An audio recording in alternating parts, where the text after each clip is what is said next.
This is Guardian Radio, your station for up-to-the-minute news and intelligent, interactive, and engaging conversations. 96.9 FM. The views and opinions of the hosts and guests are their own and do not necessarily reflect the views of the management and staff of Guardian Radio.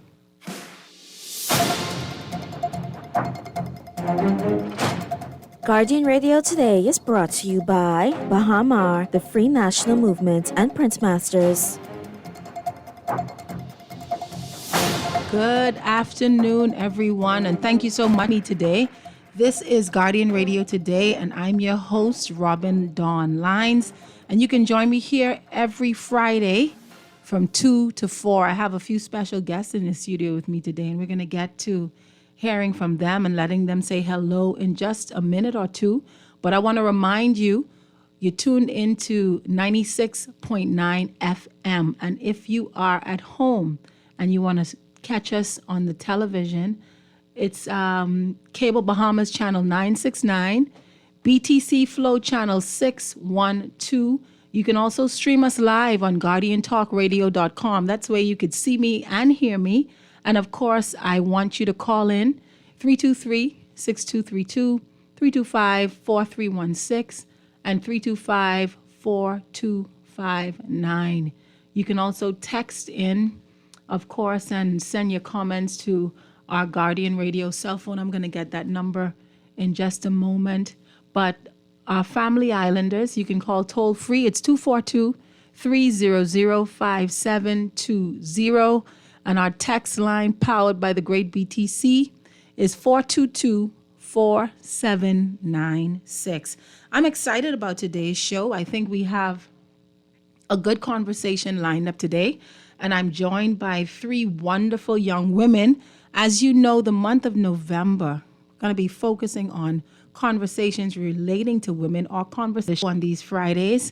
So November, you have the 16 days of activism, which focuses on ending gender-based violence. You also have the anniversary of women's suffrage in this country. And so November is really heavy when it comes to having conversations that affect women, impact women, uplift and empower.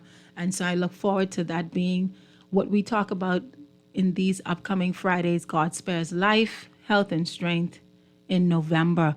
Like I said, I'm joined by three very dynamic young women, and I'm going to let them tell you their ages so that when you hear the level of intelligence and just social awareness that they have, you'll be able to put in perspective that they're not average, they're a little above average.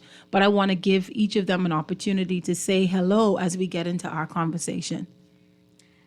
Good afternoon, everybody, and good afternoon, Bahamas. My name is Michaela Lockhart. I am 18 years old. 18, goodness me. I am currently attending the University of the Bahamas, and I am a recent graduate of international school, and I am currently studying media journalism, but I also have aspirations to also pursue law and criminal justice. All right. Okay. Good afternoon, Bahamas. My name is Mahalia Lockhart. I'm 18 years old. I'm a recent graduate of Nassau Christian Academy, and I attend the University of the Bahamas, and I'm actually pursuing my bachelor's degree in media journalism, but I aspire to also do psychology later down in the future. I'm a recent graduate of the Bahamas Sea She Lids program, which Ms. Lyons actually hosted not too long ago. So we really appreciate her and we respect her so much. Oh, you're sucking up to me. That's always good. That's so good. Good afternoon, Bahamas. My name is Ashnik Strawn. I'm 17 years old, and I currently attend Tiawaka Senior High School. Go Knights, my alma mater. Yes. I want to say extend an extreme gratitude towards Ms. Langs for allowing me to come on this talk show and to speak about my point of view of education, absolutely, which is the topic. And later down the line next year, hopefully I'm going to be a graduate. I aspire to study psychology and a little bit of law. Still debating, so yes. Good stuff. So you heard a little bit about these young ladies. What Mahalia and Michaela and Mahalia didn't say they are the dynamic duo. They are twins, actually. So they twinning and winning in the studio today. But what we're going to talk about today is, like my young sister Ashanique Strawn mentioned, education. An education with a focus on social promotion. Because what I recognize is that education forms the bedrock for advancement, for empowerment, for achievement, right? The Bible tells us people are destroyed for lack of what? Knowledge. Knowledge empowers us to be able to do the things that we want to do. If we're going to see advancement in our country, it's going to have to start with the advancement of our children and how we educate them. And the reason why I wanted the three of you to join me is because when we did that She Leads program, each of you had very interesting concepts in your mock Senate debate that hinted on education, that hinted on children, that hinted on some of the deficiencies that you see in our country as it relates to children and education. And what I want to talk about and focus on today is social promotion, because that's a big thing in the Bahamas. A lot of our students are advancing, right? Grade 1, 2, 3, 4, all the way on. A lot of our students are advancing regardless of whether they've met the academic qualification or criteria to do so. So whatever the level is that you should be at a certain grade, a lot of children are moving beyond that level and not really attaining what it is that they need. And so I want to hear from each of you, just as an introduction. Are you aware of social promotion? Have you experienced that, whether personally or friends that you know? I mean, most of you, Ashanique is still in school. Michaela, Mahalia, you are just graduated in June of this year. So you're very fresh. So I wanted to ask you that question before, as we lay the foundation of our conversation. Do you have any experience with that? Yes. Me and Mahalia, our mother is a primary school educator of 23 years. Wow. And so we have witnessed her both teach and also teach other students.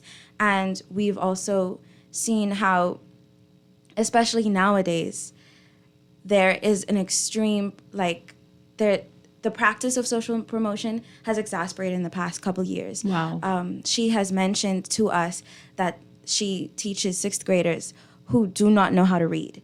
Wow. Who have a deficiency when it comes to math skills. And so social promotion and education, especially in this time, it's crucial. It's crucial. It's crucial. We are quite literally raising the next generation of leaders for this country. If they do not grasp the fundamentals of not only just being a leader, but contributing to this society, how are we going to advance? How are we going to rest and be a better country in the next 25, 50 years down the line? And we need to tackle this now. It is a crucial, crucial issue, and it can't be going unnoticed. I actually mentioned this in my Senate contribution about an indifference to primary school education. And social promotion is just one of the many factors that contribute to this feeling or this sense of indifference when it comes to focusing on primary school education. Primary school is like one of the main foundations of education. And so if we are leaving our children behind by the wayside from as early on as primary school, how are we going to intervene when they go into high school and when you see all of these other social factors play, like crime and the economy, their living situation, all of that? And so it's interwoven, definitely. Yes. I want to stick a pin in what you said, because we're going to have to circle back to that. And I love the fact that you've laid it in an example that is so close to home, because you've lived with a teacher, your mother, who's taught for the past 23 years, as you said. And if she's dealing with sixth grade students that are not at a stage where they can properly read or understand certain math concepts, she's just one teacher. Her experiences are singular to her. How many other teachers share that same experience? And I know that we're going to get to talk about that a little bit more. What about you, Mahalia? Well, I agree with Michaela in the sense that we are leaving our children behind. I love the way you 18-year-olds are talking about leaving children behind. It's so refreshing. But no, I do share a sentiment as well that our children are the future, and if they cannot do simple addition, multiplication, division, if they cannot read and comprehend, then where is our country? Where is our country headed? We always like to say that our future does belong to our children, and I believe I did bring that up in my speech with the Senate. And I do believe that we are being subject to social promotion. A lot of children, they're taking in the information, but they're not really retaining it. They're not learning to apply it. And that's the main thing about knowledge. You can have it, but it's what you do with that knowledge and how you apply that knowledge that really makes the difference. Absolutely. So, what are your thoughts, Ashanique, on your experience with social promotion, whether that's been personal or, through a third party? Okay, yes, ma'am. So for me, I like definitions. So for the public who don't know what social promotion is, it refers to the practice of promoting students to the next grade level, regardless of their academic performance. Now, that puts a stance saying that's already a thought-provoking statement there. Right. We are graduating children that are not ready to graduate. In the system that you see where a lot of people, I also agree with Michaela, when she said our social promotion has exacerbated throughout the years. And I believe with COVID-19, that put a complete stop to education with like online schooling and what's not. And when you said that it's already like one teacher already with her mother's facing that, can you think about like the thousands of teachers who already had to face that? Now already overstimulated classroom with 30 plus students, and like she said, students are not retaining information, and a lot of teachers I've witnessed, they just teach the topic one time, just get it over just to say that I did this, not to say that okay we could go over it, just to say that I did it. And I think we have to understand it from the context of communication. A lot of people think communication is where a message is sent. So for instance, and we talk about this sometimes in certain spaces that I'm in, and even business-wise, talk about public relations, we talk about communication, and a lot of times people just think message sent. But you haven't communicated unless what you've sent has been received, right? That's communication. So it's a two-ended kind of two-sided coin. And so if teachers are teaching and students are not learning, then we're not doing what we ought to be doing. And the thing about it is that when you talk about social promotion and you look at it, why it matters, I look at the effect that it has on the student. I look at the effect that it has on the teacher. I look at the effect that it has on the parent. I look at the effect that it has on our society. So it is something that is systemic, and it's very far-reaching, because now you're looking at students who are not prepared and not ready, like you mentioned, for what is happening next. And when you put a child in an environment where they weren't even qualified to be in the grade before, and you put them in another environment where concepts are more advanced, where the conversation is more advanced, they don't understand, they're frustrated. What do? They act out. They get deviant, they get violent, they get disruptive, right? And not necessarily because these are young people who just want to be problematic. They're frustrated. They are embarrassed. And so instead of me looking like, for lack of a better word, the illiterate one in the class, or the one who doesn't know, or the one who doesn't understand, then I've morphed myself into the class clown. I've become the class bully. And this is another thing that we have to look at when we talk about social promotion, to promote or not promote. Because I had some conversation with teachers, and I actually was supposed to have two of them join us today in this conversation. But what they told me was that all of the primary schools are having fun day today. Can you believe that? Yes. I didn't even know that primary schools had fun days in unison. That's a new thing, eh?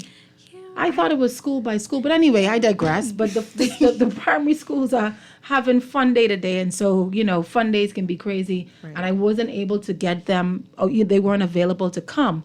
But one of them said to me, she said, Ms. Lyons, one of the other aspects of social promotion the other side to not promote a student and to hold them back because they have not understood or they haven't grasped the concepts and the information. She says what happens sometimes is that in a classroom, they're older, they're bigger. So whilst on an academic level, they may be on par with the students that are studying with them because they've been held back. Socially, they're more experienced, right? Physically, they're more developed, and it's led to bullying. It's led to teasing in some instances. And so we can't just look at one thing. We have to look at it in its entirety. So you have social pressures as well on our teachers and on our educators. And I like what you mentioned, Ashanique, when you talked about the fact that our classrooms they were never designed, one teacher was never designed, our teacher and a teacher's aide was never designed to teach 30, 35 plus students, right? So even the human resources were lacking that as it relates to being able to provide quality education for our children. Another thing that I want us to talk about, and I want you ladies to write a note on this so that we can get into this as we build the conversation. One of the other things is how we teach. When you get into a classroom, it's 35 individuals in there, and not all of them learn the same, not all of them understand the same, not all of them gravitate toward information the same way. You have certain students, if you put it in writing and they read it, they have it. You have other students, though, that they're more visual. They have to see it. They have to see it in color. They have to see it in graphs. They have to see it in pictures. You have students who are more hands-on. They have to feel it. They're more experiential learners. They have to actually delve into something and be one with it to understand those concepts. You have students that are auditory learners. You say it, you repeat it, they hear it, they retain it. But we have a blanket approach to education. We teach regardless of how our students learn. Right. Right? One size fit all. So we stand up the classroom to the board or the smart board and we deliver, right? Or students are asked to, read the passage prior to or look at this chapter. This is what we're going to deal with. And sometimes a lot of the students in those classrooms are already disadvantaged, not because they can't learn, but because they're not being taught the way they learn. And so they're falling through the cracks. They're falling down the wayside.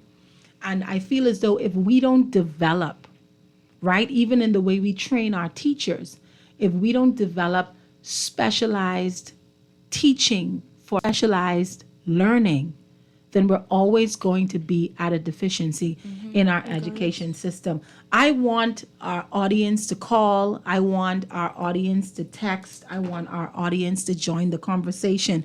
What do you think about social promotion? That's the question I put out there to you today. What do you think about social promotion?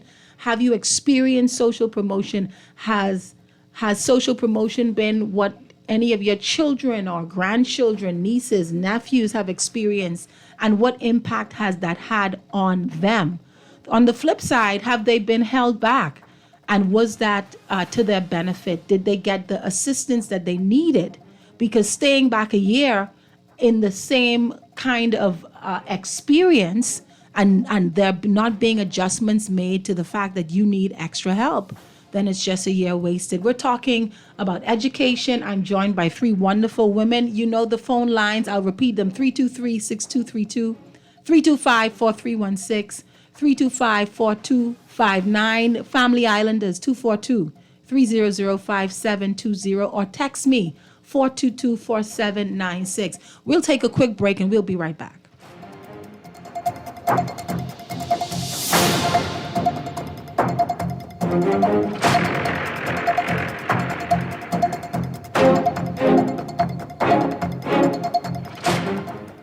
Girl, Junior just showed me Bella Boy in his phone. What you mean? He take picture of that good-for-nothing boy? Shh, you don't want Bella here. You say that. You know she always say that's my good child. So what he doing in Junior phone? Oh, he there because the police looking for him. He on their wanted list. Wanted persons in your phone now? Yes, child. And when police want to find anybody quick, after something happen, they can send pictures direct to your phone. Go to Google Play or App Store and search for Crack Crime Bahamas. Then pick install and it will go straight to your phone. There is also a section on missing persons.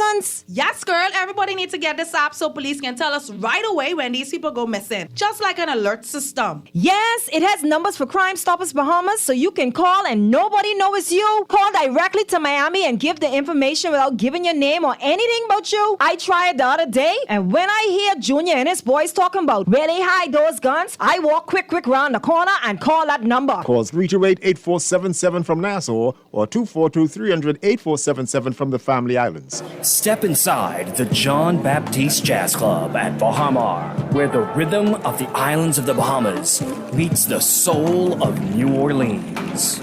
Every night, the lights dim, the music swells, and the air fills with that unmistakable energy. The kind that makes you close your eyes and just feel.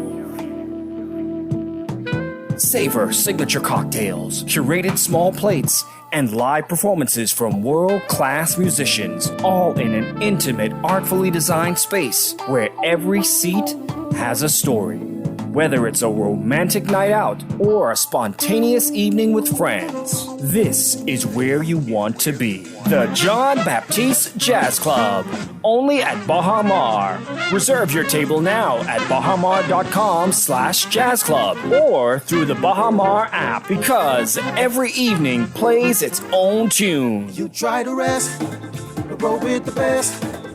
For all your printing needs, there ain't no one better, no. For posters and banners, magazines and flyers, for window decals, greeting cards and newsletters. No job too big and there's no job too small. You name it, we can print it. Just give us a call. Let Print Masters bring your masterpiece to life. Located in the Nassau Guardian Building, telephone 302-2361. This is Guardian Radio 96.9 FM. Fresh news, smart talk, all day.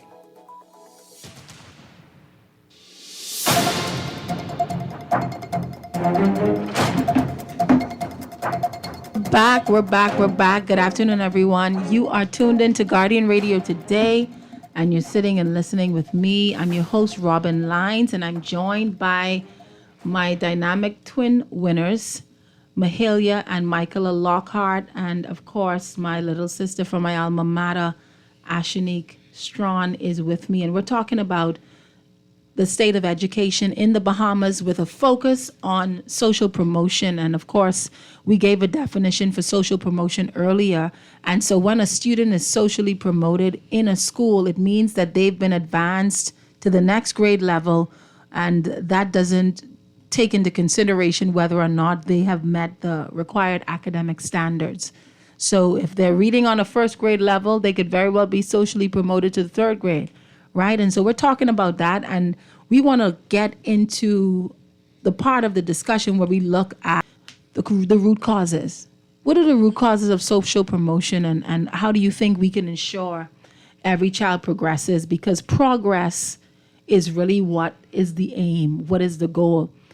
When the Progressive Liberal Party took governance in 1967, one of the first things they did was focus on education, right? And the enactment of the Education Act, making education mandatory for children between the ages of 5 and 16. And so by law, right, our young people are mandated, parents are mandated, guardians are mandated to make sure that they are in school. So that's the law. What's happening while they are in school, I think, is a conversation for us to have. And what is happening when they are out of school is a conversation for us to have. Because when we talk about the root causes of social promotion, why are a lot of our children not qualifying to move on to the next grade level? A lot of it has to do with when they're not in school. right? What are parents doing? Do we have sufficient parental buy-in, sufficient parental support for the education of our young people? And I want to hear what you young ladies think about that. Anyone, don't all talk at once. I'm gonna start with Mahalia. Mahalia, what do you think about that? What should be happening outside of the classroom? I think that parents should get more involved with their children. Yeah. It is understandable that parents work and that sometimes they may even be juggling more than one job. But at the end of the day, you should be involved in your child's education, whether that is checking on them with grades or with tests or even parent-teacher conferences like what Ashni talked about in her presentation. Even if you are busy, sometimes a simple text message to the teacher asking them, how are they doing in school? Just show that you care, that you want to be involved in their life. Because yes, the teacher's job is to make sure that, yes, they get the information, that they're educated, but when they come home, the parent is the first teacher. They are supposed to help their child in any way, shape, or form that they can. And even if they're not able to help them, they should still be able to seek assistance like tutors. Our mother, she tutors on the side as well as teach. So she helps students who like primarily struggle with like literacy and helping them become better readers and writers. So that is what I think about the Absolutely. situation. Ashani, what do you think? Okay, so Mahela said it best, but the Bible has said it better. Train up a child in the way he should go. When he is old, he should not depart from it. Like she said, starting from the home is very essential. I believe that parents today, we have a social ill about children, babies raising babies. And more than likely, parents work multiple jobs or never home. And with that being said, education is solely relying on the teacher. Right. Parents rely on the teacher to, the teacher didn't do this, report card coming today, why you not my child? When you go home, you have time to just sit down, ask your child how was their day, do you have any things, like create a routine. Create a system where your child could come home, do their work, and you help them, assist them with reading assignments, like I said in my presentation. So I believe that social promotion happens with starting at the home with not adequate support from the parents, their presence, and their assistance, just encouraging their child to continue going. I agree. I absolutely. What do you think, Michaela?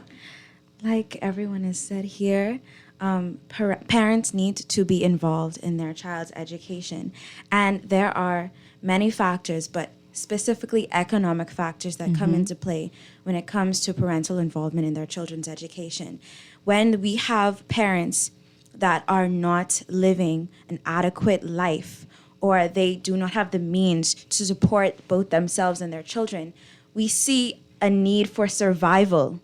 Education takes a back burner when there's strictly survival on the table. Most definitely. And so, like Ashanique and Mahalia have said, it starts off in the home. If we can improve our quality of life, if we can decrease the cost of living and pass laws and make policies that improve the lives of the average Bahamian, we will see a lot more attention be put back into education because we are removing that need for survival. And we also see the relationship between the teacher and the parent decreasing. As you have seen in the news and in the newspapers and online, you've seen much more instances of hostility between the parent and the teacher, and even children and teachers and children and parents. There needs to be more unity. As I've said in my Senate contribution, we need to bring back the child, the parent, and the teacher together as one. Right. There needs to be unity, and we need to come together. There is just too much hostility, both in education and in society in general. If we can all come to a common consensus that education is crucial and valuable and just one of the basic foundations of our society, we will see big changes, big changes. So you even went into some of the things that we could do to eradicate, to address. One of the things that I like that all of you mentioned is the support, right? Yes. Michael, you talked about the financial support, and what came to my mind, ladies, research shows, right, that the majority of a child's cognitive development is in the first 5 years or thereabouts. Most definitely. So if that is true, and we know it to be, then what is happening in those early formative years is so critical. And what you talked about, the economic impact, right, of or what the economic reality of a family and how that impacts a child's education and whether or not this child can soar is critical. The truth of the matter is the Education Act made education mandatory from age 5. But most of your development, your cognitive development is already done at that time in terms of just the biologicals, the formulations and everything that's going on. And that's why little children learn so much. They're like sponges. You want to teach a child a language, between the age of 0 and 3 is the best time. They will learn anything you throw at them. They will do anything they see you do. They are actual, would you say, the monkey see, monkey do, monkey say, monkey say. Seriously. And anyone who's ever been around a child within those periods of time in their years, you know that's exactly how they are. So where there's no economic, where there is no economic stability, right? No financial stability in that family, a lot of our children aren't going to preschool. No. A lot of our children aren't being taught even at home. Right. So when you get in grade 1, the fundamentals and the foundations that you should have, you don't have. And I see the government trying to meet the gaps by providing preschool access at a lot of our primary schools. Yes. You actually have K3 and K4 now at primary schools that is available for free. In addition to that, the government has been subventing preschools, privately ran preschools, where they would pay, and I'm not sure if it's all, or pay a contribution toward a young child attending that preschool where the family can't afford the preschool fees. And so obviously there's an understanding and an awareness that this particular age and stage in the development of a child, and whether we are giving them the tools that they need to succeed, those ages are so important. Now you have some gifted children. You have some children, regardless of the circumstances that they've come up in, listen, they're going to catch up. They're going to surpass their peers. You know, no matter what they've experienced, not everyone is like that. Exactly. And so when we talk about systemic changes, when we talk about understanding causes and looking at solutions, then we have to look at it from the perspective of everyone. That student also, that student for whom academics just may not be it. But you touched on something when we were actually at the break, assessment. Understanding how we learn so that we can teach you the way you learn, being a fundamental part of education. And one of the things that we can do to eradicate the need and the necessity of social promotion. But I want to go to the phone lines, Mr. Producer, and see who's joining us today. The question to our audience, our listening audience is, what do you think about social promotion and how do you think it's impacting education in this country? Caller, are you there? I'm here. Can you hear me? I can hear you. Just speak a little louder for me. How's about now? Can you hear me better? Yes, this is good. How are you? I'm doing great. You had a comment or? Yeah, I mean, I've been listening to you and thinking about social promotion. I think there are a lot of negatives to it. One, it puts a strain on the teachers at the higher levels to now have to divert from the curriculum to try to incorporate persons who haven't learned fundamental things that they should have learned in order to be at their level. And so it puts more strain on the teachers at the higher levels. It also, I think it's just about perspective and imaging. You're pushing the kids ahead because you don't want them to feel uncomfortable or to lose some amount of confidence. But then you put them in a situation where it's like you're kicking the can down the road. They're going to at some point in time have to deal with a greater level of discomfort when they're not able to perform on the level of the people who are in the classes. As the other people are advancing, they're not advancing. At some point in time, they're going to have to face the fact that they're a little bit remedial. So it's just kicking the can down the road, and it has greater impacts on job readiness when people leave schools. and all those things. I mean, we have to decide whether we're going to address the thing here and now. If it means that you have to stay back and then more programs are put in place to make sure that we assess why you had to stay back and try to resolve those issues.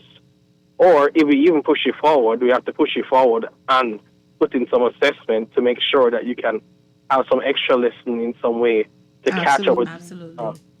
Because otherwise, as I said, you're just kicking the can down the road to handle it later. I mean, I think, and I close here with just saying that I think the whole idea of economics being a factor, I think we're economically we're better today than we were 20, 30 years ago. We have more than our parents did, right? And so, but still, we had less of this back in the day.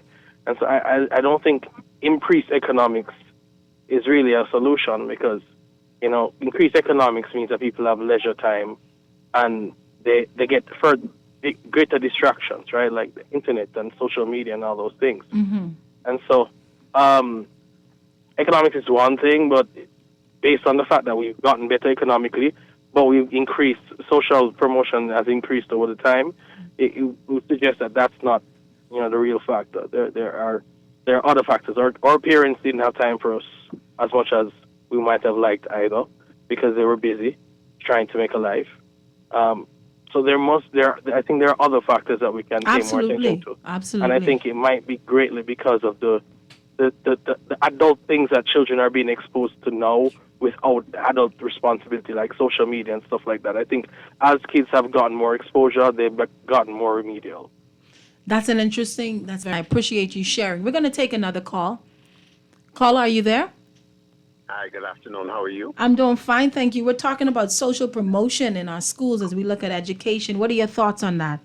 Well, social promotion, in fact, just as anything else in life, it has the pros and cons. We have to weigh out the pros and find those, and then the cons. Either we can own those cons, bring them up to a level, or just discard them.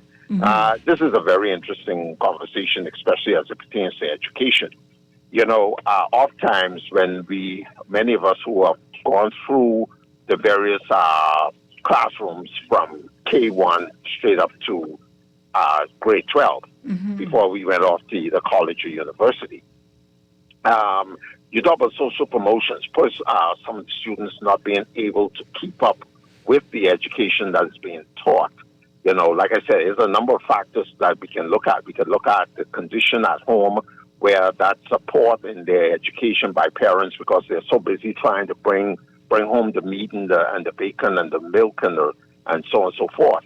That aspect of it is not there. Yes, as your guests, both of your guests have so rightfully said, the first part of education actually begins in the home. In the home. And this sounds like Delaveau. Is this Delaveau? Yes, it is. Okay, that distinctive voice. How are you? Everything is well. I was going to communicate with you after. Yes. But, basically speaking, the first part of the development of we as human beings actually does begin in the home. And if the home is a fraction, then obviously if you don't have mentors from outside of the home that will take to the children and track them on the right path, then it becomes an issue later on. Yeah. But let me just say this before I get off the phone.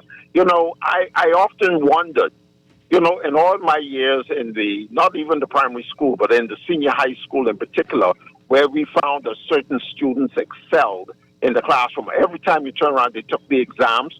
They always come first, second, third, fourth, and fifth. Mm-hmm. I always wondered, how do they feel in the classroom when they know this stuff, but the other children below them who are only managing to get 10th, 11th, 12th, and 13th in the class, how do we get their minds stimulated enough to want to elevate to the next level? Mm-hmm.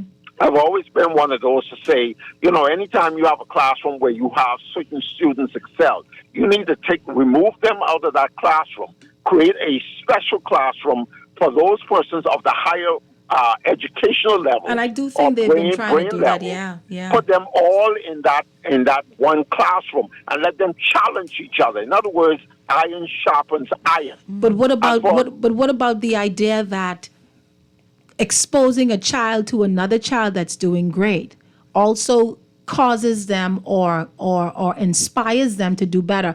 And I'm going to let you go, but I want you to think about something. I was talking to a client of mine just a few days ago, and his son was diagnosed with autism. He's been nonverbal for a very, very long time, for a number of years, and speech therapy, behavioral therapy, you name it, they've done it to address certain aspects of his development. And about 4 years ago, they had a daughter.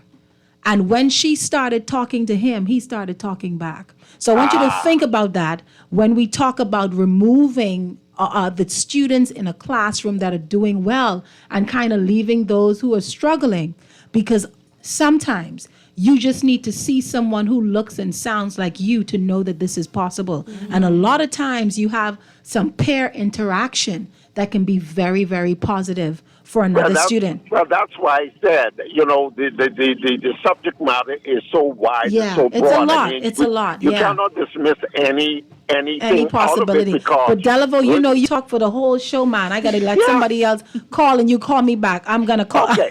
I'm gonna take another call, my love. Caller, are you there? I am. You are. Can you talk a little louder for me? Yes. Can you hear me better? I am good. What do you think about this topic of social promotion? Well, it's a two-edged sword. Mm-hmm. Because how long can you keep a person back? Mm-hmm. How long can you keep him in school until he or she is 25?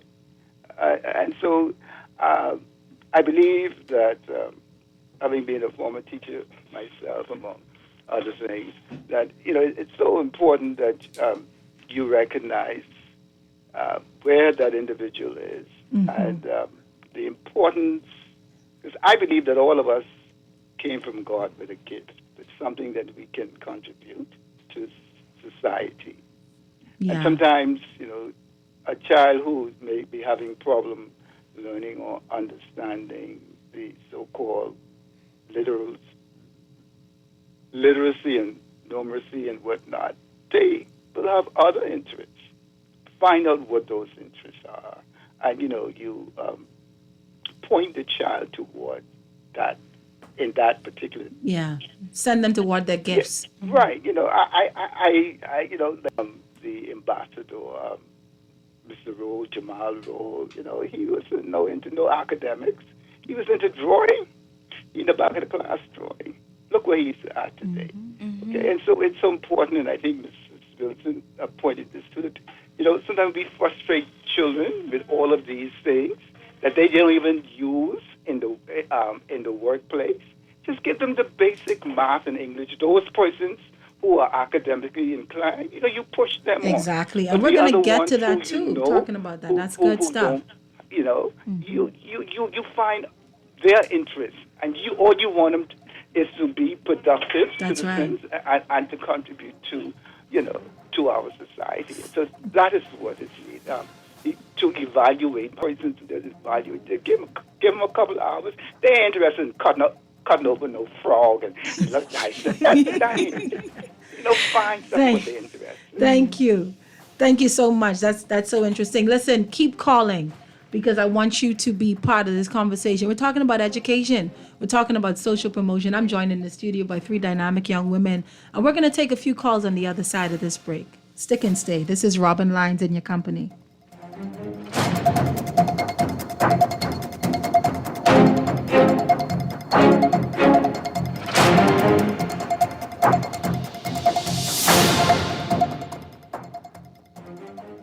Some people come and go. Others work for you every single day, whether through free classes for students or programs for the elderly. We've been building golden eyes for years, while others waited for their time to shine. I'm Brian Brown, and I know it is something for both F and M, because this time around, we're going with Brian Brown. Paid for by the Free National Movement.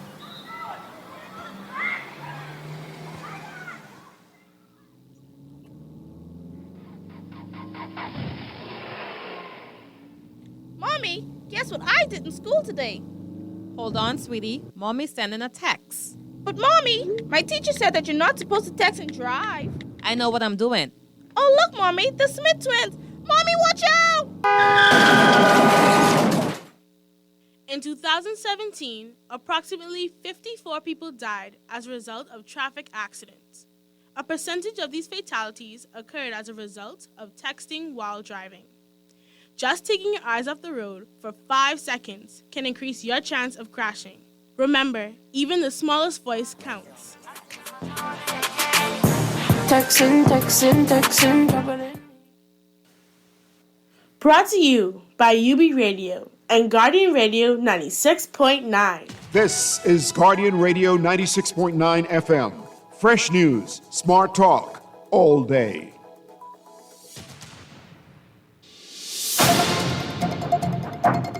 And we are back. You're listening to Guardian Radio today. Of course, I'm your host, Robin Dawn Lines, and you can join me right here from 2 to 4 every Friday, or until Dwight tell me go home.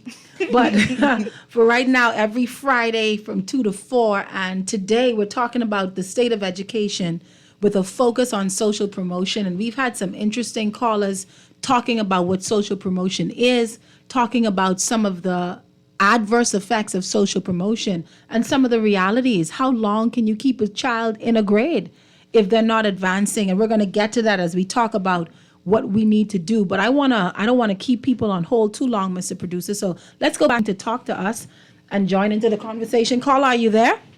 Yes, good afternoon. Hi, good afternoon. How are you? The education part is all well and good. We get the kind of people that is not what we call book smart. Right. Some of them are hands-on, and so you have to put them where they're most comfortable, and they be successful. So they all push the narrative of being books, smart, and but they have those other kind of people, hands-on. So that's my 5 cents. Thank you. I appreciate that. We'll take another call. Carl, are you there? I am. Good afternoon. Hi, how are you? Yes. Do you know? Thank you. I'm doing fine. Do you know I've been hosting the show, this is my 3rd Friday, you're the first woman that has called or has gotten through? It's good to hear from you. I feel very blessed. So I love the conversation, and something occurs to me. I happen to have been born in 1971 when the country was very fresh and excited about being a new nation, and certain things were put in place to ensure that there was an educated society. Yes. So we had the Ministry of Education that was formed. And so when I hear a conversation about social promotion, I ask the question, is social promotion in fact the de facto policy of the Ministry of Education? Wow. Because if that is the case, that is a serious issue. You are the Ministry of Education charged constitutionally with ensuring that our young people between the ages of 0 and 16 are educated. And if you agree to permit a policy of social promotion, it is detrimental to the development of this society. When I was born in 1971 and I went through school, I recognized the value of an education. And I had teachers who recognized the value of educating me. And I'm hoping that they were, of course, carrying out the mandate of the Ministry of Education to educate me. I attended the great C.W. Sawyer Primary School. Wow. And I couldn't leave that school without knowing at least my 6 times table, I had to know that. And so for me to hear and for us to see over the last 30 years or so, this devolution of what is the mandate of the Ministry of Education, where social promotion is accepted, and we are comfortable saying, oh, we just want to get them in and out, because we have a constitutional duty, or we have a duty to provide them with an education between the age of 0 and 16, and after that, only God can help them. But then what are you doing? I'm faithful to what your mandate is. to educate the people of the Bahamas. And I think it's very sad. And I think part of it, the reason why social promotion has gotten such a deep foothold in our public education system is because we have an economy that needs hands.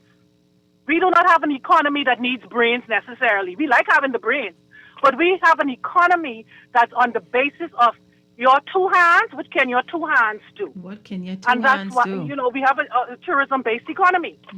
What can your two hands do? We don't need you to be Mr. Genius or cut open a frog, like the gentleman said earlier. We just need you to show up to work, use your two hands, and get it done. And that is to our detriment, because ultimately we are going to find ourselves, you know how the pyramid is shaped? I do. Where the bottom of the pyramid is filled with thousands of people who have no reasoning ability or skills. And very few at They the top. just know they could count the money they get paid every week. They have no ability to function beyond, I am a worker with two hands. And that is to our detriment. That is what the detriment of social promotion in our schools produces. Well, I appreciate you, caller. Thank you so much. Really impactful. You said a lot of things. Some of it arguably may not necessarily be so. I don't think the mandate of the Ministry of Education has changed. I think that there is a lot of strain on a system that was never designed to carry the weight of what we are experiencing. I mean, we could get into so many things if we look at the size of our classrooms, if we look sufficiently incentivized to enter into the teaching profession. I think just this year we had over 50 or 60 teachers resign from the profession at a time when we need people to be joining the profession. And so there are a lot of things. We could talk about the impact of illegal immigration in our country, right? And the fact that we have certain mandates when it comes to education, when it comes to healthcare, even for persons who are not properly documented, or from parents that are not properly documented, to be inside our classrooms. There's a lot to talk about. And so these problems that we have are multifaceted, and I appreciate so much the calls. I appreciate the text and persons that are listening, that are joining us. I know that we have news coming up in just a minute. I just want to read one text message because I think this was as a result of an earlier conversation. This person said, "Good day. I graduated from LW Young in 1996, and I always remember that from grade 7 to 9, my peers and I were 3.9 students until we were thrown into a mixture of lower grades, and then we fell off. It really messed us up and had a negative effect on our grades. Why do schools do this? We started to regress." That's an interesting thought. I want to get and dive into what can we do, because we're not just about talking about problems. This is not, I don't want to be a show where I consistently give diagnosis. They want it to be problem solving. We want it to be solution driven. And so I want you to think about it as we get to the other half of today's show. What can we do about social promotion? How can we address it in a way that tackles it systemically and sustainably? All right, news is right up. Please don't go anywhere. Listen to the news, and then let's come back and have a talk.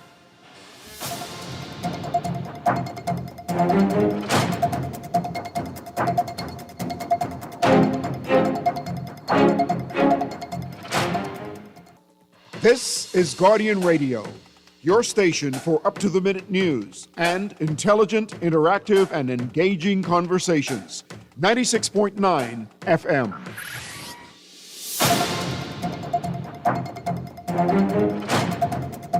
Good afternoon. We are back after some informative news. I hope that you are still with me, because I'm still with you. This is Robin Dawn Lines, and you're joining me on Guardian Radio today, and I'm joined by three of my young Caribbean women in leadership sisters.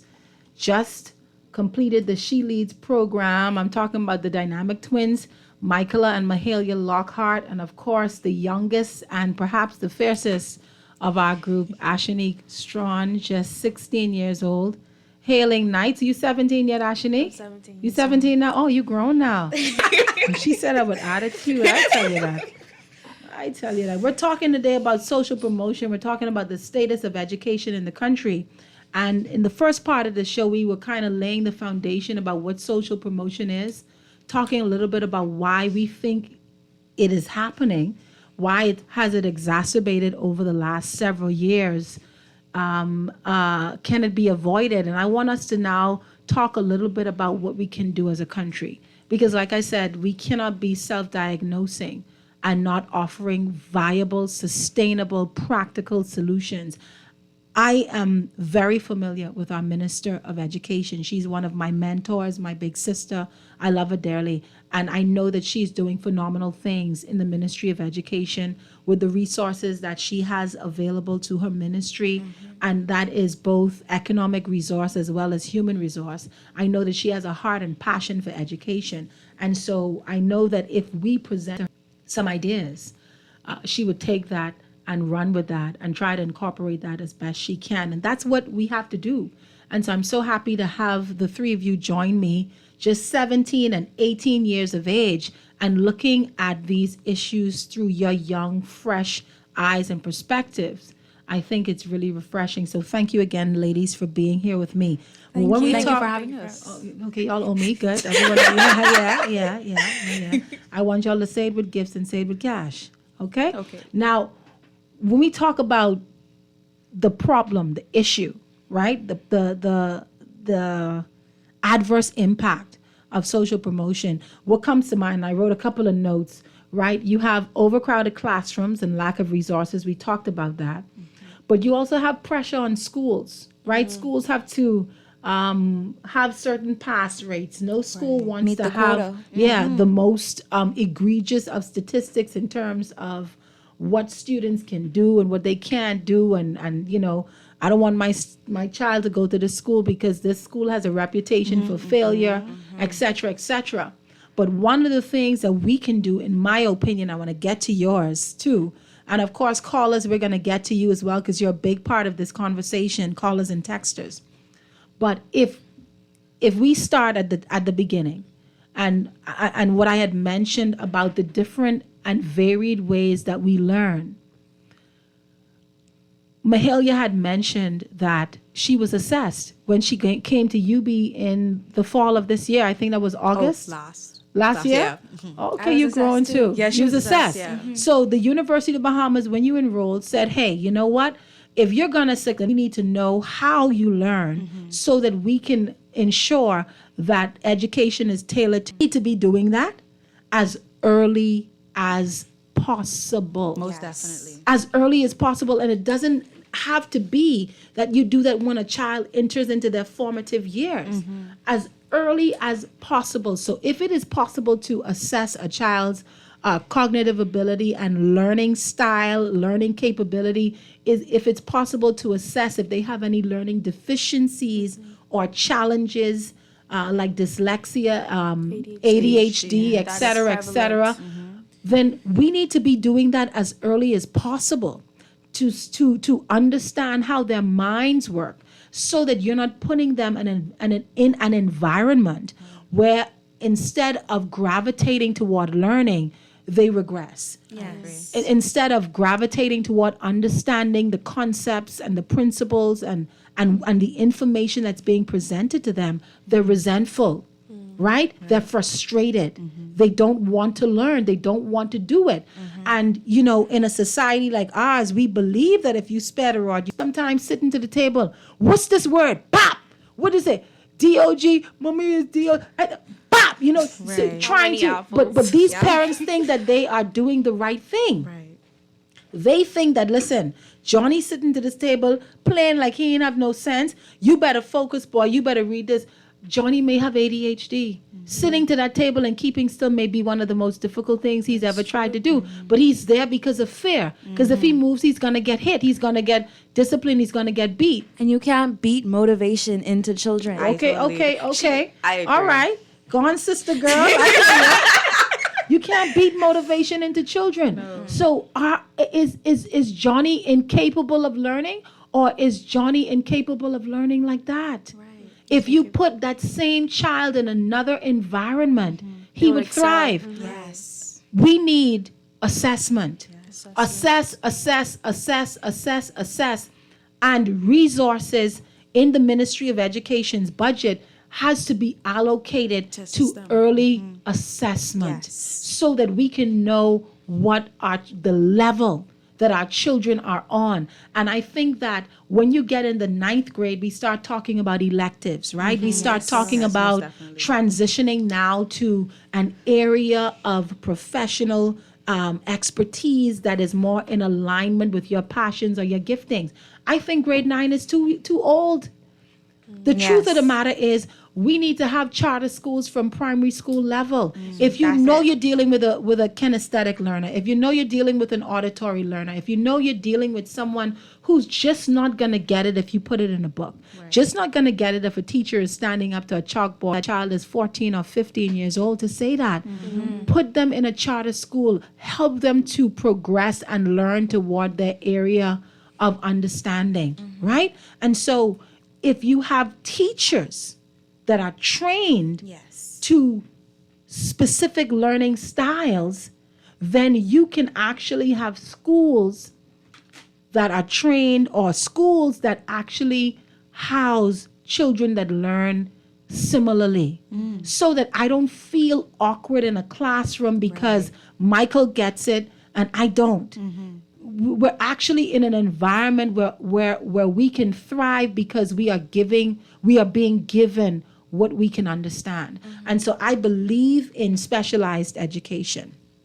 I believe in the fact that all of our teachers in some way, shape, or form should have an area of specialization, and we ought to be sewing into that, right? Sewing into how they teach with the infusion and the integration of technology and all of the things that technology can do. Sometimes we're not even talking about something that has to be expensive. I was training some of my mentees the other day, and they're getting ready for SATs, et cetera, and I was telling them, I don't want y'all to have to pay to practice because, I don't want you to fail or this. They say no because they call me Miss Lyons. Sometimes they call me Chocolate.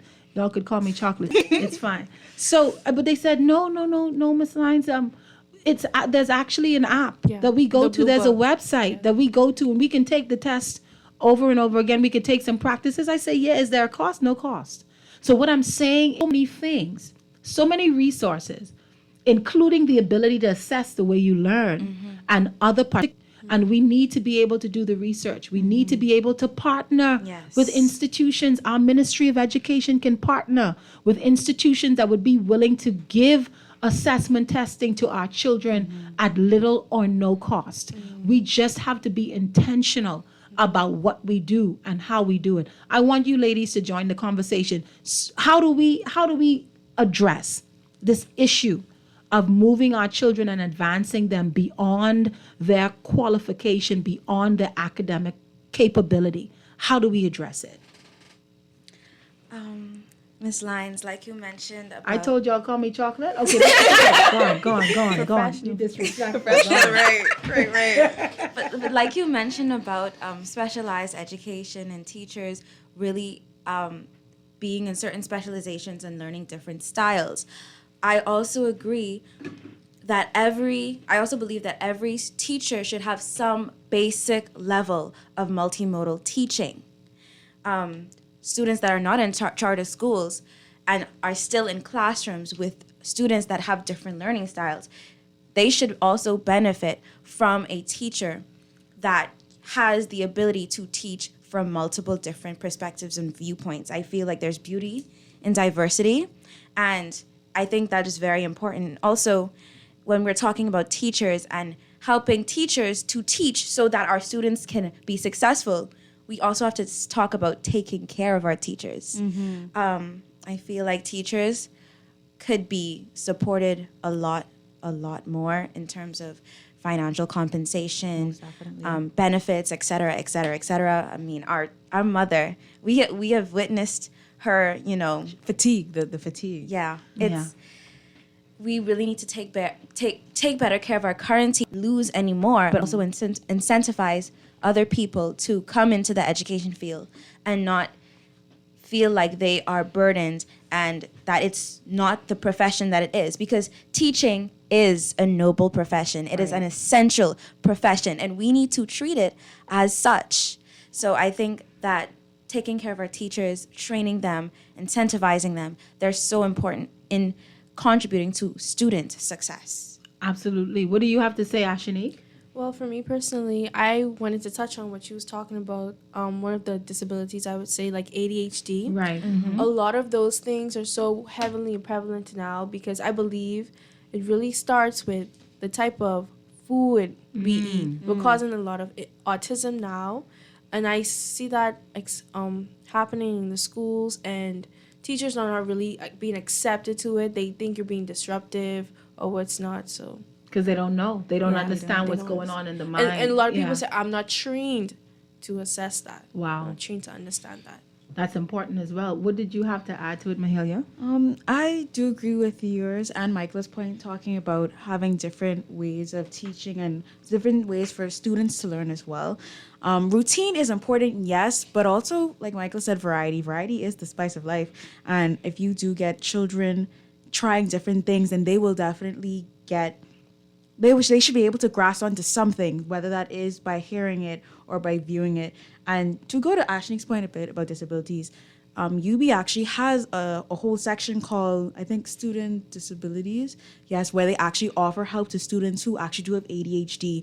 And I think they actually allow like certain students who do have those certain disabilities to take exams at different times. So basically going back to resources. And happen in university. Imagine that could happen now, like in primary school and junior high school. And so absolutely. I want to go to the text line and see what people are saying online. This one text message here, it says, everybody should be able to repeat the alphabet, recognize words, read a phrase or sentence properly, to a comma or full stop without stuttering, count and perform addition, multiplication, Lord of mercy. I must get socially promoted. Multiplication, division and subtraction up to 9th grade level minimum. This is not a book smart issue. Both a construction worker and a plumber need to be able to read instructions to prevent wasting your money, messing up your window and door frames, and making sure they install your septic tank right. Carly, you're so right. Another texter, you're so right. Another texter said today, what a first-time female caller, very powerful. A wake-up call to those who have the power to straighten up and fly right with educating more foreigners for free and not knowing their language. This must be addressed as soon as possible. The miscommunication. Right. And then we had another texter on the line who said, the first female caller, finish your whole show. Our educational system is based on hands, not brains. We cannot address social promotion if it is seen to some as a benefit. Dumb adults make perfect minimal wage workers. Street smart, intelligent, but uneducated adults have to struggle to make ends meet. Likely to argue for working rights or become entrepreneurs and shake up the monopoly.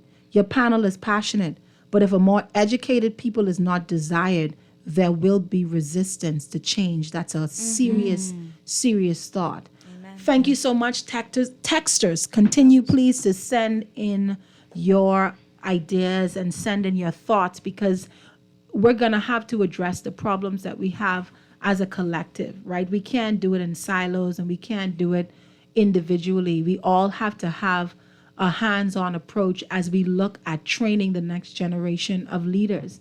And so that proverb is anecdotal. It is true. It does take a village to raise a child. Yes. And if we are producing students and now adults that don't have the basics, that don't have the fundamentals, then the texter is absolutely correct. Then they won't, and you talk about minimum wage, but they won't even be able to grasp those simple concepts that you even have at entry-level positions. Yes. You know what I mean? And so we are facing in our country where jobs are available, but the skill set and the capacity is not there. Is not there. And I see the National Training Agency trying to meet the skills gap. Yes. I see BTVI trying to meet the skills gap, Most but definitely. we're dealing with who? We're dealing with adults. Right. And so it's easier to bend a tree while it's still young. Yes. That's right. And so we have to focus on our children and reaching them. Ladies, you were talking a little bit about how do we address this problem? And I had my one or two ideas that I shared. Mahalia, you shared an idea. All of us shared an idea. I want you to think about what the caller has said. Do you think that this is something that we have accepted? Is there an appetite for change? Do we see it as possible? People are comfortable in their mess. Right. People are comfortable in their mess. Is that what you think? I believe so. Talk to me. What are you saying? Because if we're talking about problems, but there's no appetite for resolution, then this talk just goes right down the drain. As a country, I think that we are impassioned when I think we should be silent, and we are silent when I think we should be impassioned. Like if it is ratchet, if it is gossip, if it is salacious, if it is about someone's private business, I mean, we're all abuzz and the conversation is lively and extensive. But when we're talking about things like this, it's like people don't have an appetite for intellectual conversation. And I think that we have to look at ourselves as a country, as a society, as a nation, and see what kind of cultural norms we're starting to create. Yes. Right? That, listen, it is not okay for your mother as a teacher to have students in the 6th grade and she's saying to those students, oh my goodness, like, I can't read if you can't even understand. That is a problem that none of us should be comfortable with. So I want to know, I want to hear from you. Is this a problem that you think as a nation we really want to resolve? I remember, Ashanique, you mentioned during the break about how there has been a lowered expectation in terms of graduation requirements, how it's gone from 2.5 to 2.0, even at the university level. In order to keep the Bahamas tertiary grant, it's 2.0 and 12 credits. I think that the decrease and the lowering of expectations is a symptom of the issue of, we're not taking this seriously and we're just being silent. Below average. Right. We're accepting. Oh, okay. You can continue. I'm sorry.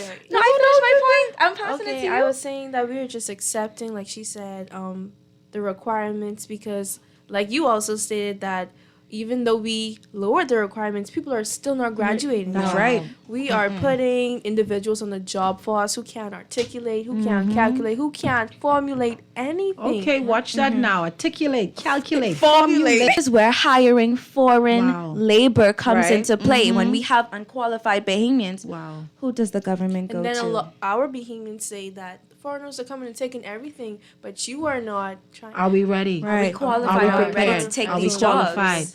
Ladies, I want to take a call because we're going to take a break real soon, but I know that callers have been on hold. Caller, you're on the line. Are you there?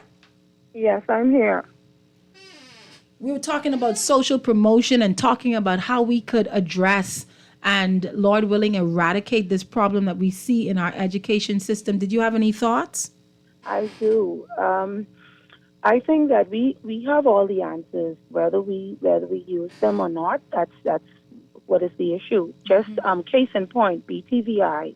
I have been a person for years that go to BTVI and enjoy the massage when the persons come out of the training, and you can go and get massage at a discount break. That is helping persons to build up a clientele. So just imagine if we have students who are not producing or learning the way that they need to learn, but the government is allowing BTVI to essentially train those persons with a trade, be it carpentry, masonry, plumbing, whatever it is. Along with that, they have to maintain English and math along with business course. So here it is that you're teaching people a trade. They're learning to learn business acumen.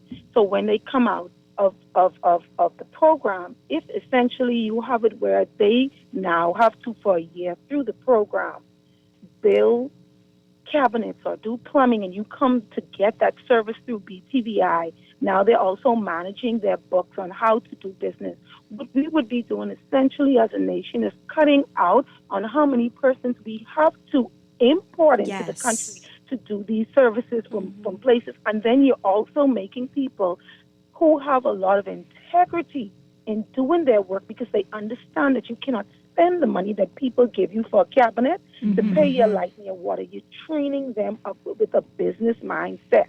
So within that, we would have less young men, less young women who are outside of the scope of their of having a job and things like that. They'd be making their own money, and we would produce so many young businessmen and businesswomen just from that program, because everyone is not going to be a lawyer and accountant, but we need pilots, we need plumbers, we need electricians, we need carpenters, we need these people, and if they have the understanding that. So that's my contribution. Thank you so much, caller. Thank you. You wanted to add something, Michaela? Yes, to add on to what the caller has said, it's so important to have that training and that combination of what we call in the first year seminar, a combination of hard skills and soft skills. Hard skills are the technical skills that you need, carpentry, technician, technology, doing hair, all of that is hard skills. And then you have the soft skills, professionalism, integrity. All of these things play hand in hand. And when we need to talk about it, not just in the context of BTVI, but expanding this to every single facet of our education system. How can we train our children to not only have the education, because education is not only restricted to academics, how can we expand it not only from education, but also to morals? Absolutely. We need to train our children to be not only educated and qualified members of society, but morals, honesty, integrity, all of that, and that can increase our smart, educated individuals, and also decrease the amount of crime that we see. Conflict. Yes. And I think we also have to change the way we see who is smart. Right. Right. I think we also have to kind of reassess what we consider to be success, because for some reason children are pushed into certain professional veins because that is how parents see success. But I'm telling you, you can be a successful carpenter, you could be a successful plumber. To me, success is making sure that you are doing the very best that you can in the space that you occupy. And when I come back, we're going to talk a little bit more about the solutions that we can offer for social promotion in addition to what we've been talking about. And I also want us to talk about, and I hope that a few more people call in to address this, the mentality of creating job producers as opposed to job seekers. We should not be sending our children out of school looking for a job. They should have the mentality of ownership, business minded, entrepreneurial minded. Ownership suggests that I'm not looking to be hired. I'm looking to create a sustainable enterprise, and I'm going to become someone that does the hiring. We are the gatekeepers. We are our young people think, and you can't give them what you don't have. Sometimes we are too small-minded in what we speak over the lives of our children and what we tell them they can do. You know, you need to get in school so you could get a good job and make some money. Why? Why? That is so limited. Why not say to them, you need to be able to understand, you need to be able to think critically and analytically, you need to be able to see things outside of the box so that you can be someone who can compete on a global level and create global opportunities. We'll be right back after the break.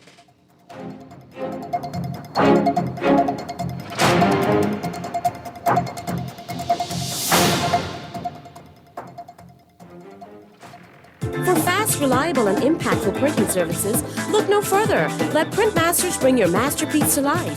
We stand by our quality products that is second to none. Our affordable pricing and friendly, efficient staff makes Printmasters the ultimate choice for all your printing needs. We can deliver any type of printing services, from banners to booklets to business cards. You name it, we can print it. Let Printmasters bring your masterpiece to life. Located in the Nassau Guardian Building, telephone 302-2361. Step inside the John Club at Bahamar, where the rhythm of the islands of the Bahamas meets the soul of New Orleans. Every night, the lights dim, the music swells, and the air fills with that unmistakable energy. The kind that makes you close your eyes and just feel. Savor signature cocktails, curated small plates, and live performances from world-class musicians, all in an intimate, artfully designed space where every seat has a story. Whether it's a romantic night out or a spontaneous evening with friends, this is where you want to be. The John Baptiste Jazz Club, only at Baha Mar. Reserve your table now at bahamar.com/jazz club or through the Baha Mar app, because every evening plays its own tune. Love the show? Want to give your support? Become a sponsor today. Call 302-2300 for our rates and packages. That's 302 to become a sponsor on Guardian Radio 96.9 FM. Fresh news, smart talk, all day. This is Guardian Radio 96.9 FM. Fresh news, smart talk, all day.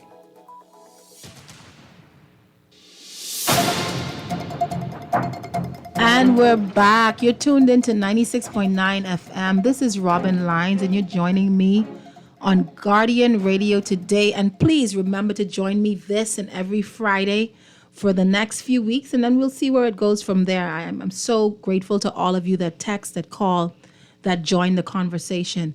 I know that Madam Belinda Wilson is on the line, and of course, we're talking about education with a focus on social promotion. And I know that my sister has a lot to say. So I want to go straight to the call line and hear from Madam Wilson. Madam Wilson, are you there? Good afternoon. I'm right here, Senator Lyons. You're there. Oh, God. Yes. I want to say good afternoon to you, and it's a pleasure for me to hear the young, eloquent. That's right. Yes. Yes, that you have. 17 and 18 years old. That's right. Are you still there? Right here. Yes, well, I know that I've articulated so many times over the years concerns and also about social promotion. Mm-hmm. But you asked about what can we do, what recommendations give, and I'm going to quickly give a few to you. Okay, thank you. The Education Act says that persons should be tested as they enter school. So they're entering 3 for the preschool, or if they're entering at grade 1, which is age 5, then testing should happen. Now, the testing that we usually do now would be just math and English. But I believe because of the rise in autism and other related special needs, that I think that the testing needs to be expanded. So definitely, I heard your guest saying the testing needs to happen earlier, definitely earlier than her entering the University of the Bahamas. That's right. So preschool, grade 1. When you talk about, you all also talked about, and I think someone texted in to say that he was a 3.9, and then they at LWL, and then was sent to grade 10 to another school. So that's when you put all of the ability levels together, that's called heterogeneous grouping. I'm a proponent of homogeneous grouping. So if you test persons at the beginning of the term, they come to you grade 7, so out of 100%, so you have 20 persons who did 80 to 100, you have another 30 who got 79 to 65. So you set the standard and group them at those levels. And grouping them at those levels, people say that there's a stigma. Oh, they can't read, they can't write. But if you socially promote me and I can't read and write, that's worse than you teasing me in school, saying that I cannot read and write. But when you're teaching me at the level that I'm at and I'm improving, so you may tease me grade 7, and then grade 8, you realize, oh, there's a turnaround. He or she is improving in their grades. So I believe that you should group them based on their ability levels, And definitely, the government must expand the offering and provisions for teachers for scholarships and grants Yeah. for them to get training in special needs. In addition to the training in special needs, we do have some special needs teachers who are trained, but they are in the quote-unquote normal class. So they need to be identified and placed in their specialty areas. Okay. Quickly, we need to use the data that we have from the external exams. So that's your GLAT, that's BJC, BGCSE. You need to use the data from the report cards. Every student gets a report card December, which is your Christmas term, and June, which is the summer term. So education has the data placed to me. And the first December term, you realize that I came 35th out of 35 students. The others, the top 20, got maybe 3.0, and I'm there at 1.0, 1.2. Then you may have misplaced me at the beginning. There's nothing wrong with the middle of the term putting the student or the child in the correct class where the teacher can teach them where they're at. I think all should do the core subjects, but we definitely need to do a focus on technical and vocational. So that's your hospitality, carpentry, the plumbing, etc. Yeah, But we need to focus too on the gifted, because we do have some gifted students. And lastly, we must partner with industry. So it makes no sense for me to sit in school for 5 days out of the week, 9 a.m. to 3 p.m., and I still looking in your face how I looked in your face the first day of the term. So the 2 days where you going industry, so you going out to the mechanic, to the plumber, to the electrician, and you're doing the other 3 days where you're doing your core subjects, your English, your math, your religion, your physical education. And we must expand the tutoring hours, etc. But it's so much work to be done, and I'll leave the rest of the time for my young Alex in there with you in the studio. And I'm over and out. Thank you so much, Ms. Wilson. Thank you so much, Lady Wilson. Always a wealth of knowledge and a lot of really, really great suggestions, and a few of those things we've talked about as well. I want to stay on the call line, producer. Call, are you there? Yes. And you know I love this. You love it? I love this, particularly hearing from those ladies. They are gifted. They are gifted. Mrs. Wilson They're very intelligent. should be Minister for Education for Life. She's talking about focusing on the gifted. Yes. But, I would prefer, I shouldn't say but, that's a bad way to go. And, we need to focus on where the gifts come from. The source of the gifts. Amen, we do. We call this person God. I call this person the generator, the operator, and the ultimate destroyer of all things. That's what God means to me. But your guest said something interesting. People are comfortable in the mess they living in. Did I hear that? You sure did. You sure did. Yeah. From our youngest panelist. Huh? From our youngest panelist. She's that only 17. hit me hard because, I love pets. I have cats, I have dogs, I got snakes. And I realized that they ain't comfortable with me keeping them in the mess they made. Wow. But it appears as though Bahamians and humans are becoming comfortable living in their mess. And here we have this, boy, if I go politics now, then I remember your boy cut me. What do you name? The one who had a bunch of money. No, don't go political. We ain't talking politics. Not yet. But turning consumers into producers, I think, I can stay on target, right? These people who are able to turn themselves into producers need access to the resources that the government... Most definitely. How you can become innovative and self-sufficient when you have a government who's going to find someone like Sam, that fella, that crypto guy, who's going to come and say, I got this idea, and then you want to Now you got to say, in my opinion now. You got to make sure you preface that with a in my opinion, because we don't want to cast any aspersions without facts, right? In my opinion, basically what we need to do is simply settle down and turn problems into business ideas. I agree. That's my opinion on how to fix this. And I'm pretty sure Ms. Wilson got the grip on this, but her hands are tied. Well, I appreciate you taking the time to call, caller, and giving us your opinion. I appreciate that. I want us to talk a little bit more about the solutions. I know we have one more break before we go to a wrap. So what I'll do, because I don't want to start the conversation and then have to cut in the middle of it. So let's take a break. Let's take our final break because we're here until 4 o'clock. So we'll take our final break. And like I said, we may be able to take one or two other calls, or I may just focus on the conversation in studio. But we're talking about the solutions. We're talking about the solutions: education, social promotion, the advancement of our students, not because we need them in another class, but because they are equipped and competent and they have built capacity. We'll talk a little bit more right after this break.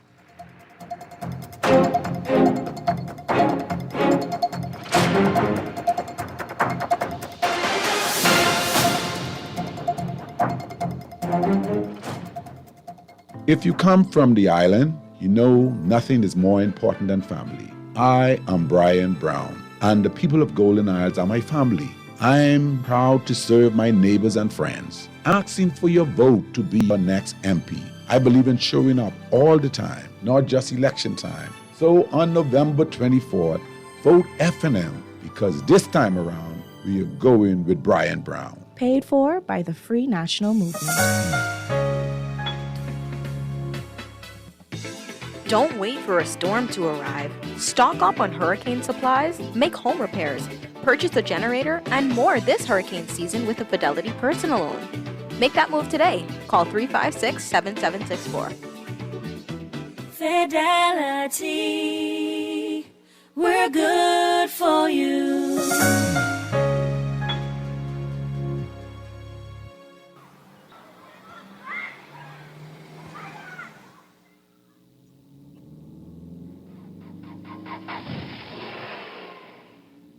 Mommy, guess what I did in school today? Hold on, sweetie. Mommy's sending a text. But Mommy, my teacher said that you're not supposed to text and drive. I know what I'm doing. Oh, look, Mommy, the Smith twins. Mommy, watch out! In 2017, approximately 54 people died as a result of traffic accidents. A percentage of these fatalities occurred as a result of texting while driving. Just taking your eyes off the road for 5 seconds can increase your chance of crashing. Remember, even the smallest voice counts. Texting. Brought to you by UB Radio and Guardian Radio 96.9. This is Guardian Radio 96.9 FM, all day.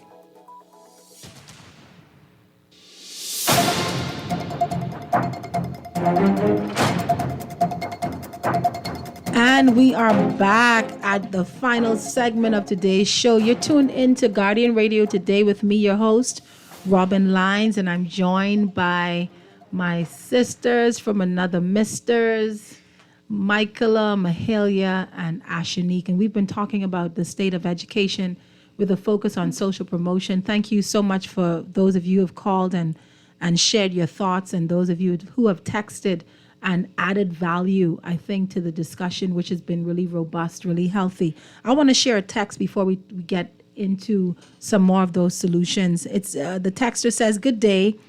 Degradation of education standards is only going to exacerbate the problem.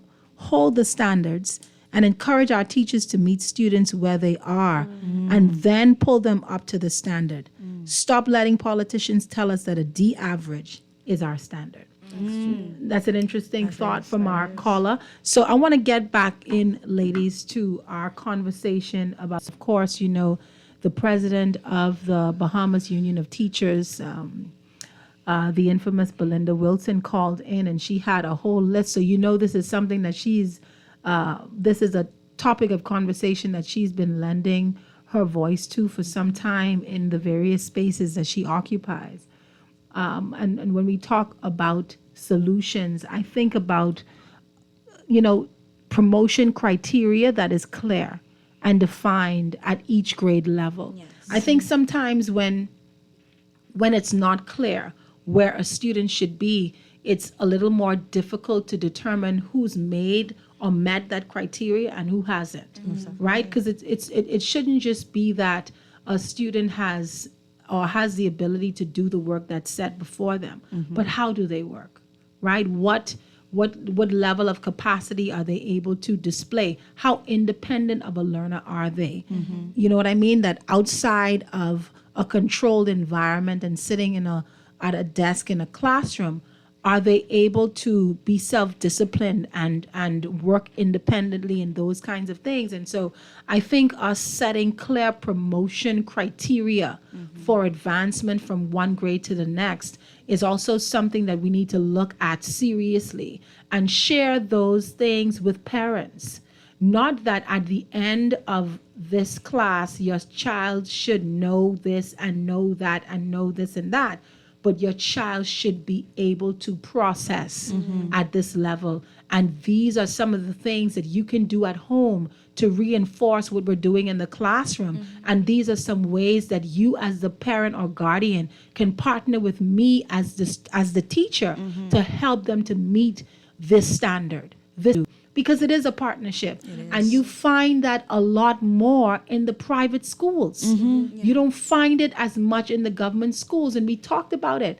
Are teachers getting enough resources? Are they sufficiently incentivized? Because we say this, teaching is a noble profession. Teachers are our gift from God. But sometimes we say that as a means of pigeonholing them to take anything. Listen, you are in a space and you work in a profession where you need to be kind and do this and do that, and it can't all be about the money. Teachers, nurses, police officers, doctors, these kinds of professions, sometimes when you don't get what you deserve and you are agitated or you want to resist, then people talk about the nobility of your profession. But because it is noble, let us put the resources behind them. Because we do have some awesome teachers in our system. I mean, professional, they love children, they love teaching.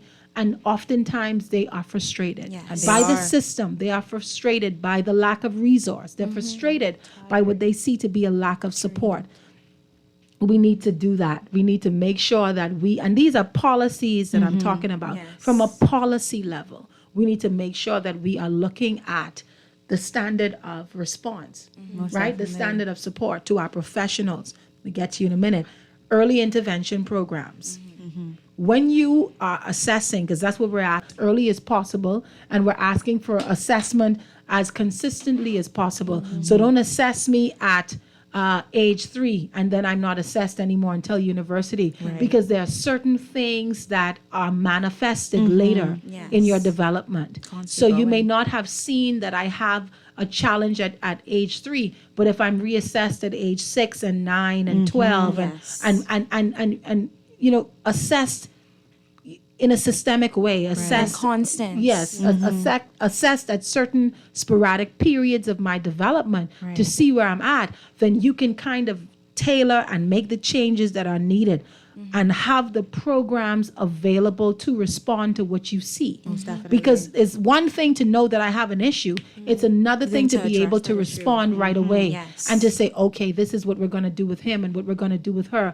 They need to go here and have an actual program tailored for these types of students, right? So that's my 5 cents from the level of policy and government. I want to hear from you, because I think it has to be threefold. It's policy and government. It's from the level of the school and institution, and it's also solutions from the family and community. So we're talking about policy. Anything you wanted to add to that? I agree with everything that you've said so far in terms of policy and working and meeting clear promotion criteria. But I also wanted to add on to what Ms. Wilson said about partnering with the industry and allowing children to not only be in the classroom, but also go out into the field and actually learn what's going on in terms of working with your hands, being practical. And I wanted to add that we should also work with ministries. The Ministry of Education should work with other ministries and partner with them to address this issue, because this is a multi-ministry, multi-sector, multi-everything issue. And we cannot bring change in isolation. So I'm thinking working with the Ministry of Works in terms of other technical programs and opportunities for our children, the Ministry of Tourism. If we are a tourism-based economy, we should also show the benefits of tourism, how we can make it better, how we can give the power back to the people. Most definitely. And also the Ministry of Social Services. We shouldn't leave the children that are in Ranfurly children homes, children that are in disadvantaged or unfortunate situations. We should also not leave them behind, and also make policies and programs for them too. So absolutely, yes, absolutely. So we're running out of time, so we got to move it up just a little. Ashanique, what did you have to say about policy? Well, for the policy? You had anything on policy? No, well, I'm going to come back to you. You want to talk about school level and community? Well, yes. I was just going to say one of my solutions would be, like I stated, we need more teachers who are willing to teach. Because many of them are just doing it for the money, It's I would just a say. job. It's not out the hand, because teaching 30 years ago is not the same. And the reason being why a lot of people are being socially promoted is because they're not my dirt, not my problem. Right. Because if the teacher didn't teach you that prior to it, then they're not going to get to it. And then you're promoted, keep getting promoted, because nobody is taking the time to really teach you. We got to bring that back the village. Yeah, bring back the village. definitely. You had anything you wanted to add? Yes, I do agree with Michael in the fact that we do need to get the other ministries involved. Tourism-wise said it's everyone's business. Education is everybody's business. Yes. Getting the parents involved, getting the spark back in teachers. Our teachers are fatigued. They are tired, and we need to take care of them, as Michael said as well. And so when we finally realize that learning is not an isolation, that it is a chain, and we are stronger than the weakest link. The weakest link is stronger. We must be able to work together and realize we decide that we're going to come together as a community. It's not going to be resolved. It's not going to be resolved. I want to talk about the school level. When I think about solutions, I'm thinking about strengthening support. Yes. Like I said before, it's one thing to know what the problem is. It's another thing to have thought through an intentional response that is not always so reactive, but sometimes we have to be proactive. Right. And the assessment helps us to do that. So even before our children enter formal education, we already have systems in place to identify where they are at or where they're likely to go and gravitate toward. And we're trying now to assist them from their early years, right? Another thing we talk about at the school level is teacher training. Our educators have to constantly be educated because the world is continuously evolving. Education is continuously evolving, and we need to make resources for their continued education and professional development available at little or no cost. Right. As long as, particularly if they are in the government system and working for the country, then we need to make sure that they have access to the resources that they need. And I'm not talking about a 2 or 3 day teachers training seminar. Right. I'm talking about real education, certifications. Yes. I'm talking about degrees. They I'm should be talking ones about being assessed. allowing them to further their education and structuring it in such a way that they can do it at a pace and at a time that they can continue to work, Customized continue to learning. contribute, but they can also build their capacity and build their skills, right? Focusing more on specialized education, even though all of Like medicine. but moving them into areas of specialization where you have specialized teachers from grade 1 all the way to grade 12, right?